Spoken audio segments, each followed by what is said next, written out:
Hello and welcome to Grand Signature Blog. I'm Shanique Hughes. Today, we're going to talk about pricing. How much should we charge for that specific listing that we are offering to the public? Well, there's different ways to do it.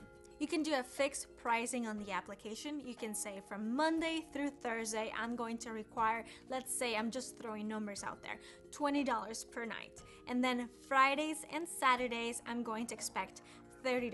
You can require 2-night reservation minimum or 1-day reservation. It depends. I don't really have a say-so on that. I've noticed that a lot of people that book over the weekend, they end up staying 2 nights because it actually doesn't make sense to stay only on Friday night or only on Saturday night. And sometimes I just, instead of having to control everything and making sure that everything has to be one way, I just let sometimes the universe take care of itself, and the way reservations come and go. I'm not very strict. It has worked for me, maybe it won't work for you, but this is just what I've been going through. So I definitely don't require a minimum night stay except for 1 night. And I also opted for not the fixed rate for my reservations. I do the same thing as airlines, which is automated airplane mode, which means demand and supply. It's all about demand and supply. The more demand, the higher the prices. The less demand, you have to lower your prices.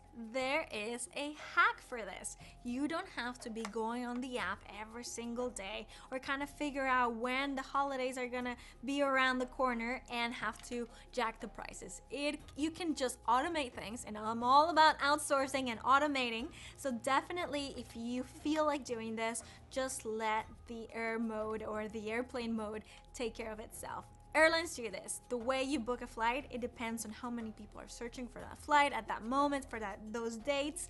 And so a lot of my guests have contacted me before and said, hey, I was actually looking at your listing, I really want to stay, but I looked at it last night and it was at $49 a night and now it's $55. Would you please honor it? And I actually decline politely and I say, look, I appreciate you looking at our listing and thank you for even considering staying with us. However, I do not mess around with pricing and costs. I let the airplane mode take care of it, and it has worked for me, because if it's Christmas, if it's a holiday or a weekend, a busy weekend, definitely the prices go up on its own, so I don't have to worry about it. Now, you should worry about it if you're not getting any reservations. That means that you are probably charging too much. Sometimes I do have to go in, and even each application, they're going to suggest a number of what you should be charging. However, I highly recommend that you do your own market research. Definitely think of you as being your own guest, and you're gonna stay around the area within the same premises, same sort of amenities, same sort of condo or house that you're offering. You're gonna search for the same, and you're gonna figure out an average of what other people, other hosts are charging. And therefore, on the average, then you know your fair market value, which is always very important for real estate. So knowing where you're standing is how much you're gonna be able to charge per night. And if you opt for doing it, like automating this, it's definitely the way to go. Another hack or advice I can give you that was given on to me from a housekeeping company is, in order to avoid some parties in your own short-term rental properties, is to require a minimum of 2 nights per stay. I actually don't require 2 minimum nights just because I haven't had any bad experiences yet.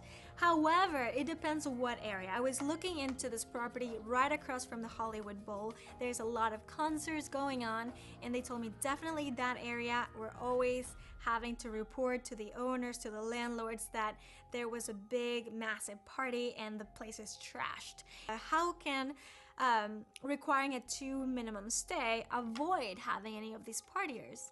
And the owner of this housekeeping company said, well, if the person doesn't actually stay for 2 nights, the 2 nights are gonna cover for the deep cleaning of the place.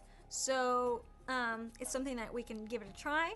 Definitely, I try to not control everything about life, because one thing I've learned is that you cannot control everything. And so I just let my guests come in and go as they please. I have a 1 night stay minimum, and the 2 nights sounds like it makes sense.